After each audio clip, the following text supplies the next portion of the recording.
This is Bourbon, Double Blind.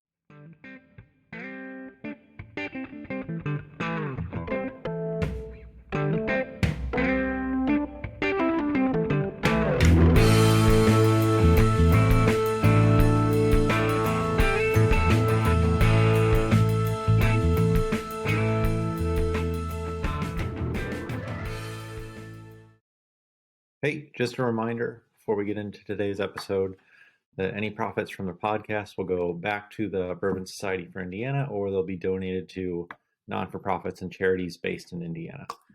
With that, our sponsor for today's episode is Timberline Sierra Barrel Company. They take used bourbon barrels and make literally anything you could want to make out of a used bourbon barrel. Everything from they make chairs to stave shelves to bourbon cabinets out of the barrel. If you're looking for something to show off your bourbon or maybe make that space a little nicer or organize things, check them out. Right now they still have their 9 for $9.99 deal. It's 9 different pieces that they make for $999. And they can even customize the pieces for you like they have for our group, the Bourbon Society of Indiana. If you want to check them out, their website is timberlinesierra.com. That's TimberlineSierra.com. And with that, we'll get into today's episode. Yeah, let's get into sample 2. Sure, man. And we'll hold off on our question while we're getting into these. But our next question here, type of question, our icebreaker question, while we're trying these. I was going to mention something. Oh, Monosol.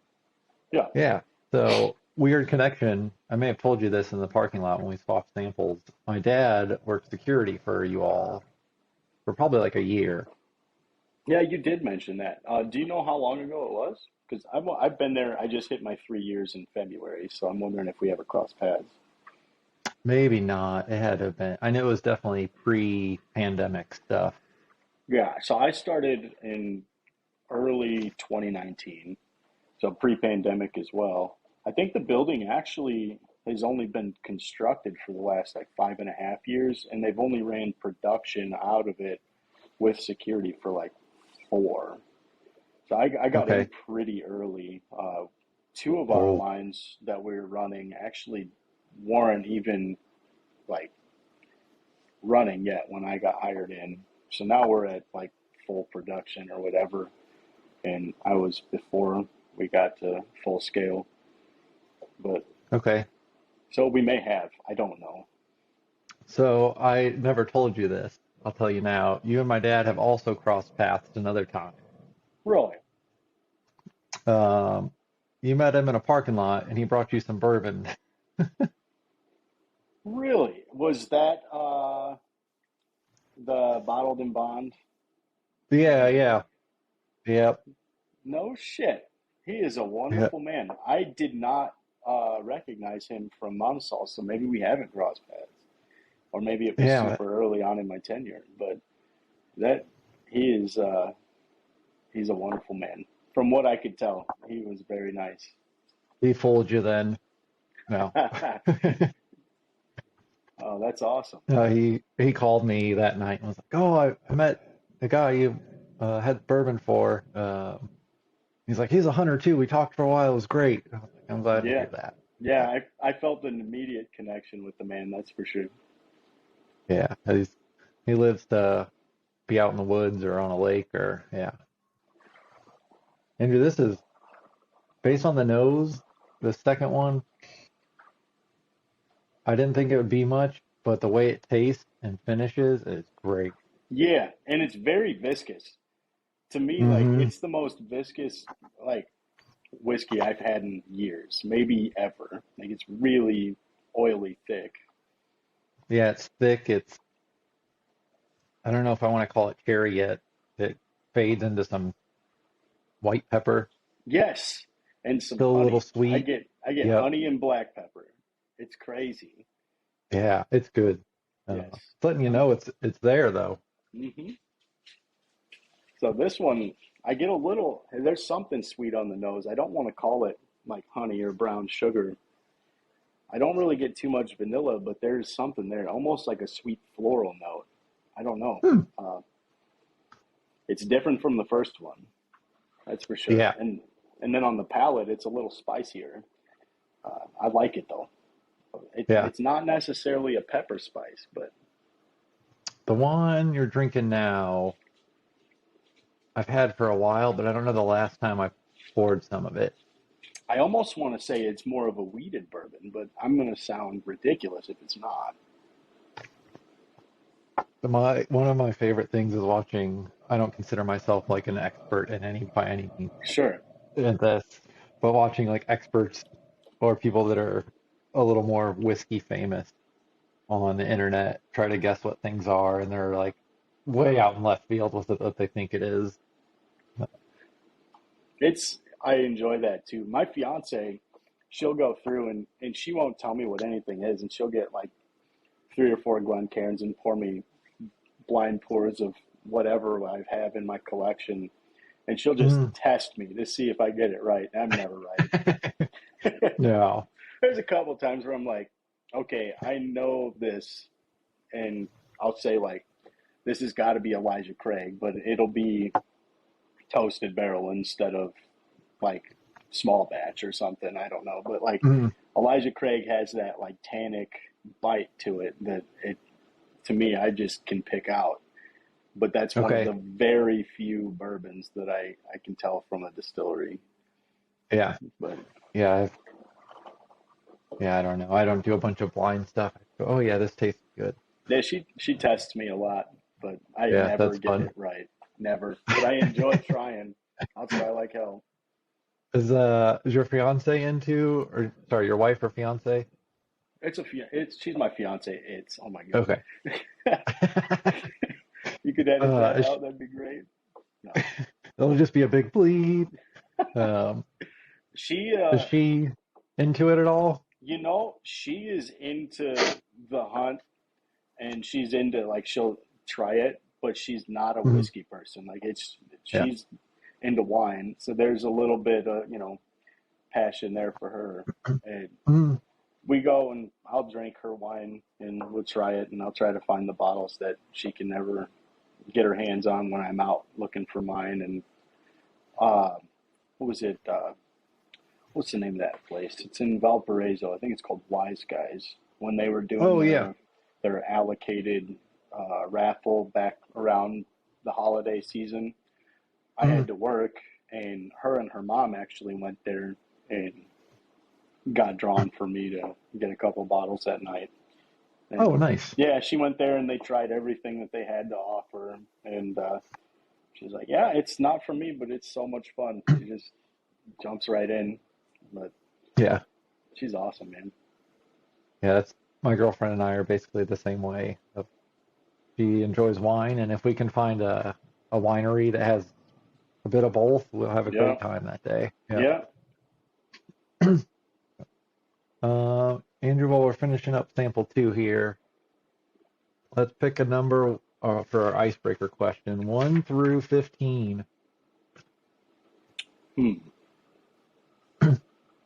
Roll 3. 3. Oh, could be a deep question. If you could have lunch with somebody dead or alive, who would it be? I don't know if I have an answer for this. Fuck.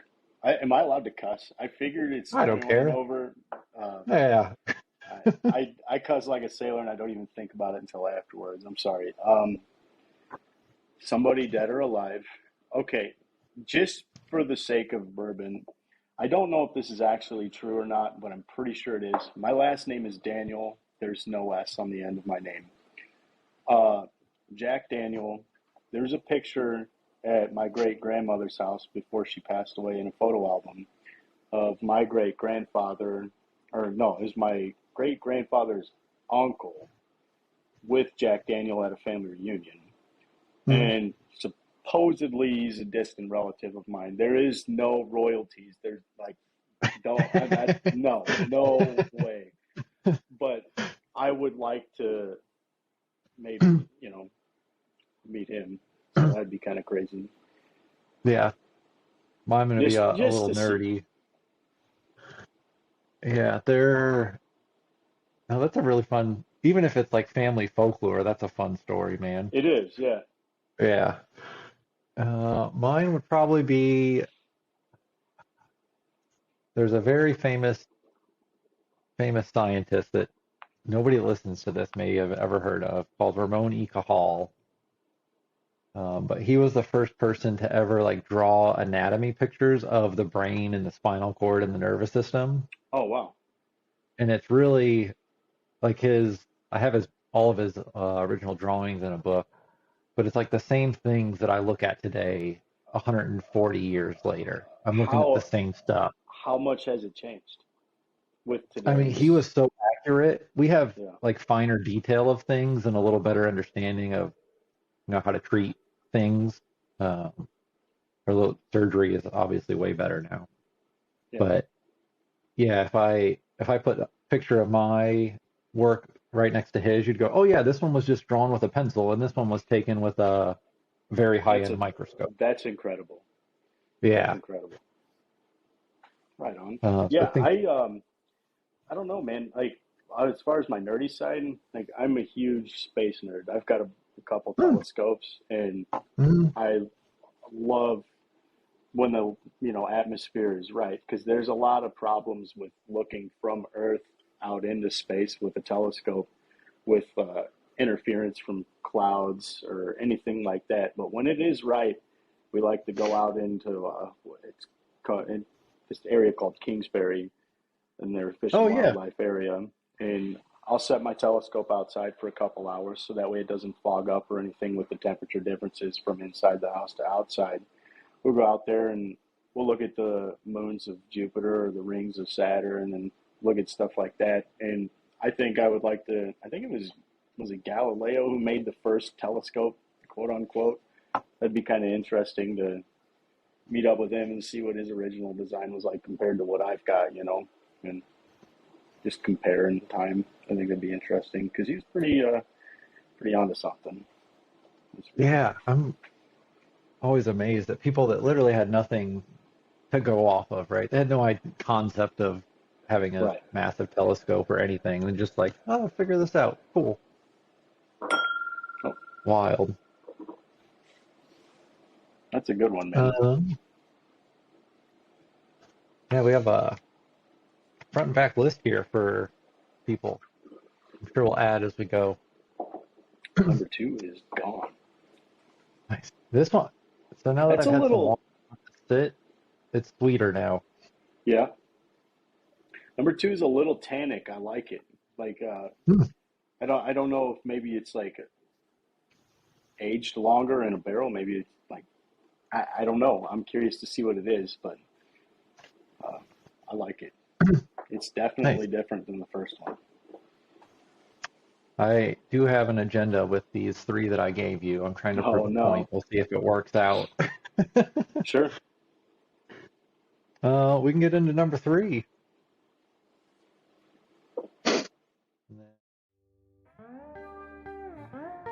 Thanks for listening to today's episode. If you would like to be a guest on an episode, email us at podcastbdb@gmail.com. You can also find our group on Facebook at the Bourbon Society of Indiana. Until next time, we hope you find something that tickles your taste buds. Cheers!